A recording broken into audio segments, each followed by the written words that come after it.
been working on a big home renovation project with the cowboy for the last 3 weeks now, and part of it has been distressing some chairs that we have, making them look French country, farmhouse, shabby chic, whatever you want to call it.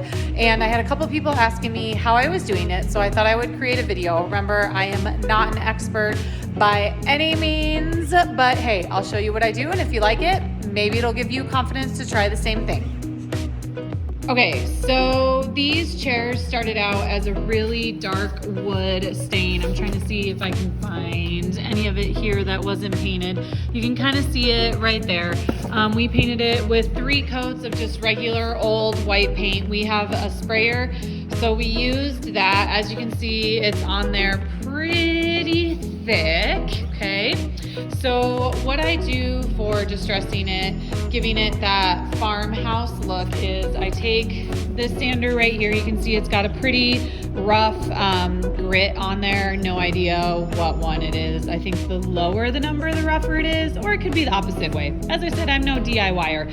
So what I do is I take this and I'm going to hit all of the angles and the lines where you would see distress anyway. Now, of course, you can take it to whatever level you like. I would say that I like to do a medium level of distress. I'm going to show you a chair right here that's done. So it definitely has the main spots, but it's not all over the whole entire thing. You could go less than this, you could go more. There's some people that would do big spots right here. I prefer not to do that. I might get a little thicker in some areas, but overall I like to just stick to the edges.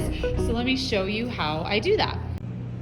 Got my sander. It's gonna be really loud, so I'm not gonna talk while I'm doing it. So I've got my sander, and I'm just gonna go over the edges really quick. You'll see here in just a sec.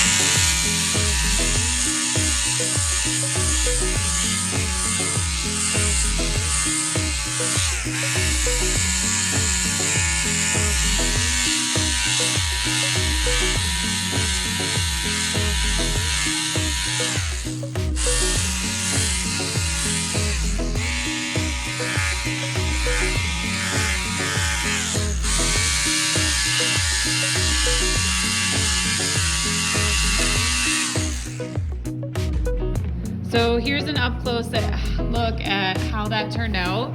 You can see I went a little bit bigger here on these edges, and then there was kind of this spot here that was already distressed naturally, so I just went with it. But I left this middle part alone, kind of went here, and like I said, I like to leave some of it open and bare, and so that's what I do. And then I like to take a finer grit right here. I just have this block, and I just run it over the spots that I did just to make it a little smoother. I don't want people's clothes to catch on it, and with all the kids. And then I'm going to show you how I give it that extra. You can see right here how it's dark. It has the smudges around it, and that actually transfers all over to all of the white and just kind of gives it more of that farmhouse French look as opposed to just the bright white over there.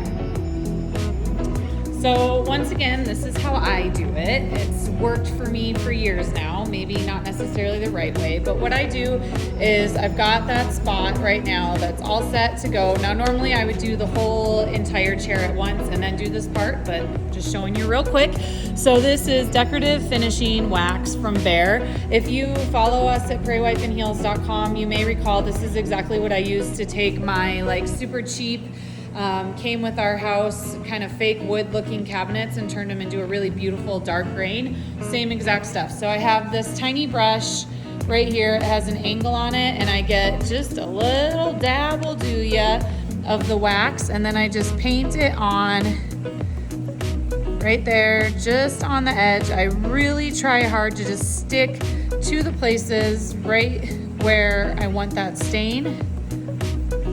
I don't worry too much if I get out. Now the paint I'm using is not satin, it's kind of more of a matte, so you want to wipe off quickly. I've just got a rag here, you can see I've been using it this whole time, and I'm just going to wipe it off right here and just kind of rub onto the white, and that's what gives it that faded look. It really darkens where it's distressed, and then you can see it just kind of brings in that dark all over it, so it's not that bright brand new white. And yeah, so then I just do the whole entire chair like that, and we're done. If you want to see final pictures of what this whole entire first part of our 4-part quarantine renovation looks like, they're going to be up on prairiewifeinheels.com this Friday, which would be, I don't even know what date that is, April middle-ish or something like that. All right, lead a life of grit and grace, sass and style.